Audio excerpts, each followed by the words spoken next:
All right, we got the Canon AE-1, and this is the AE-1 program. So there is a way to do some stuff with this camera. Anyway, you can take batteries that are commonly used in some of the Pentax cameras, the A76 LR444s. You can stack them and put them in here, and they say you can do that, but what they don't tell you is that they're probably not going to fit right. So you need some tinfoil or something else. So we're going to go ahead and do that, and we'll see if this thrift store camera works or not, as far as the electrical part. Alright, so what I'm going to do is I have a tin over here. Since I couldn't find any tin foil, I'm going to use my little pliers, and we're going to remove some of this tin, and hopefully we can get enough of it. I'm just going to cut a little piece like this, and we're going to fold it up, and it will go in here. So let me take this off of here. Okay, we don't need that flash. Let's put that away. Okay. So this one here is a little nicer than some of the other ones. I've got another one of these cameras. It's just the AE-1. And I've also run across the Olympics editions and all sorts of other ones. And they don't all have that pin there, so you can't put that thing there. The other one, I accidentally broke the door on it. I had to glue it. You just push something in here, and it normally takes a 6-volt battery. Just need to be very careful with this thing. So we're going to put, these are 1.5 volt batteries. So we're going to, this one's also got a little bit more of a pin on it. I'm going to put 4 of them in there, okay? It can be a little tricky getting 4 of these to go in here. Alright? So we'll start with the top, and we'll put them in upside down that way. And I don't know if you guys can see this, but so you need a bit of space. So you're gonna need to get yourself something that can, oh man. I had no other way to really do it.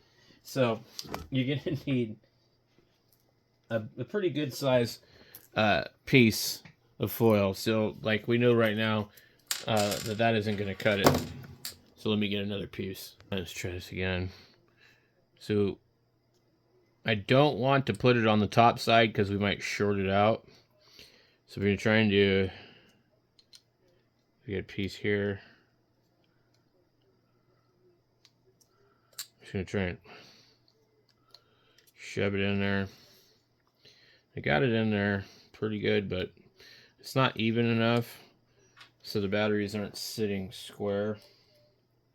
So I'm gonna have to try to change it a little bit. And that one's not gonna work. Try this other one.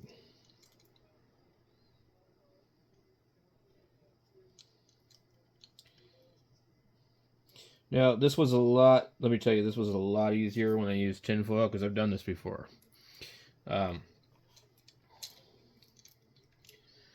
So, what I would probably do is squish this with a hammer or something, and just get it nice and flat and square.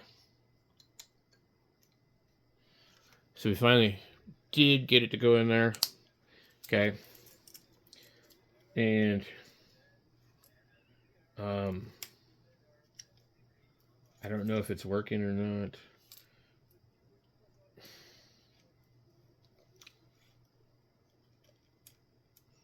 Let's see here.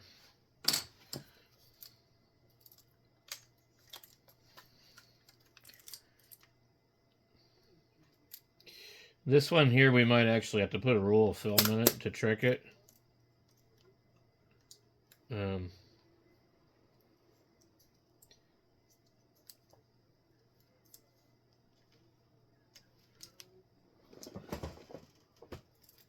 Let's see. So it's not working. So we're gonna have to try again.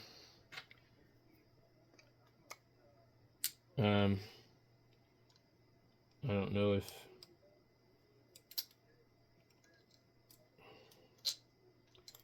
okay.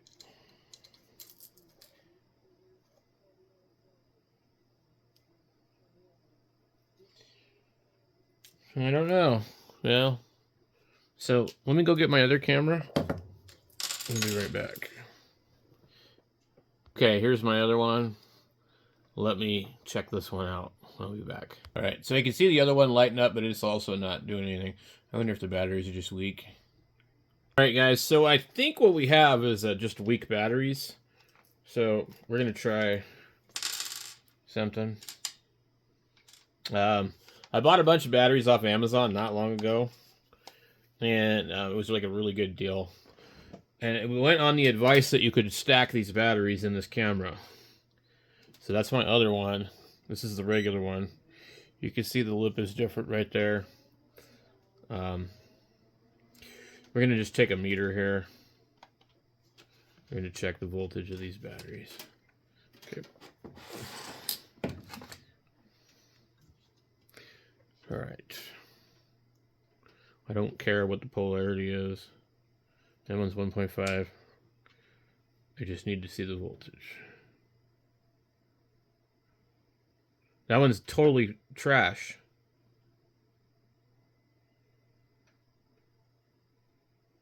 Yeah, it's half a volt. Okay. 1.3. But these things suck. Okay. 1.5.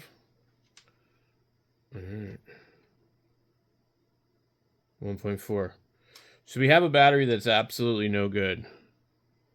We don't know why. Unless it's out of something else. Yep, it's out of something else. That'd be damned. This Kodak battery got mixed in there. So, okay. What we're going to try now then is get these batteries back in here. I have in this one here a really nice piece of tin foil. So, we'll just do like before. So, yeah, we just had an old battery in there with the rest of them. I was wondering, I'm like, why do I have 5 batteries? I really don't remember pulling an extra battery. Okay. All right. So like I said, this is a whole lot easier to do with tinfoil. Okay. So let's see here. We should just be able to. Yep. Okay. So if I come over here and push this button here, I don't know if you'll be able to see it.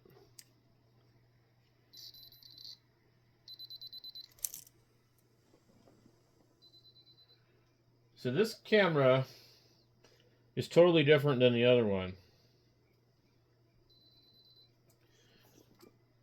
It beeps. I also don't see a light meter in here. I don't know if that's normal for this camera or not. And then it's got this weird...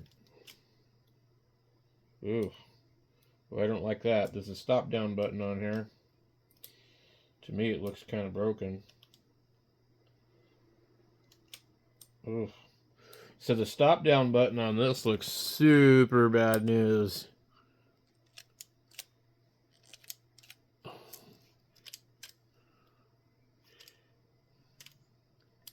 Man, I do not like how that looks.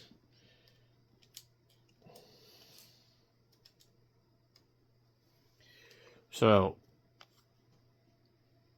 oh man. All right. Anyway,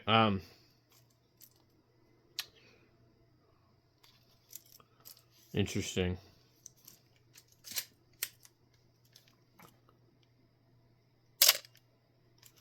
So I would guess that it works.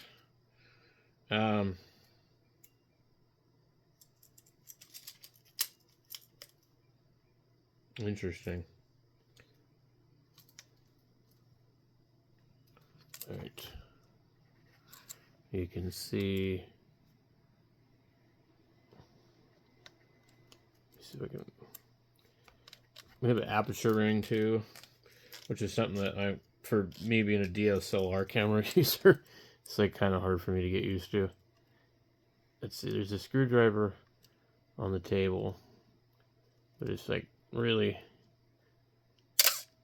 too hard to focus. I have noticed some of these could be cracked inside the viewfinder. So, I would not recommend buying the LR 440, 444 batteries and stacking them if you don't have to. But you can get them a lot cheaper. So this is the other one.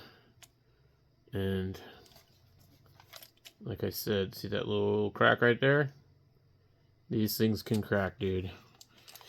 So this is the AE-1, the non-program, and I broke the door on it. It's a common problem. I had to glue it. So you'll see some videos on these, and they'll all say the same thing. Both of mine have the 50mm lenses. I've got some other lenses for this camera. I've got, I got a really good deal, the 75-200. Originally, this other one came in a bag with that lens and some other stuff. I think we have a JCPenney's Auto 2X teleconverter. So like I just kind of collect this kind of stuff, and I haven't had an opportunity to do too much with it. But there's a set of filters and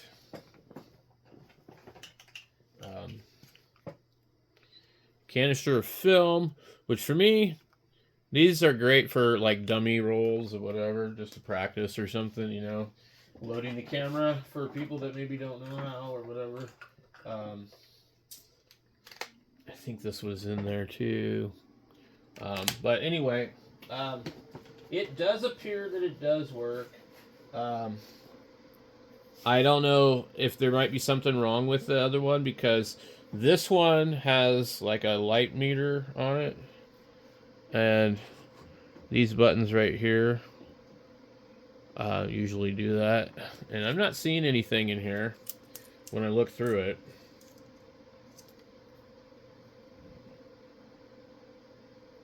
I see the 1 and the M, but I don't see any numbers. Like on the other one, I see the numbers. And I'm not sure what the reason would be. And I also don't see that meter.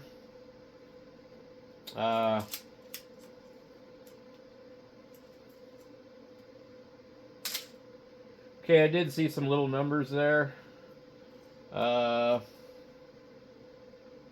Okay. Yeah, so they do move up and down. I don't know if we can catch them in. You see that right there? So that's actually a number. We're just not able to see it.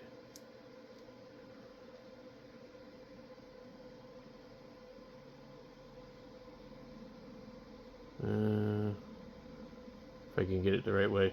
Anyway, guys, I don't know a ton about these cameras, but I just think they're pretty cool.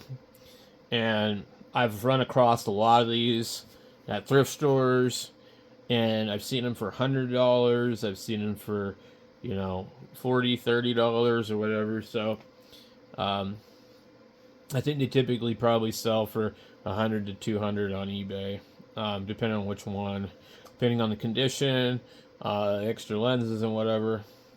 And I think it would be kind of fun to use one and take some pictures. And so that's what I want to eventually do at some point. Um, I really didn't need to buy another one, but I know that the AE-1 program is a completely different camera, so I wanted to go ahead and get that one because this other one here isn't completely perfect.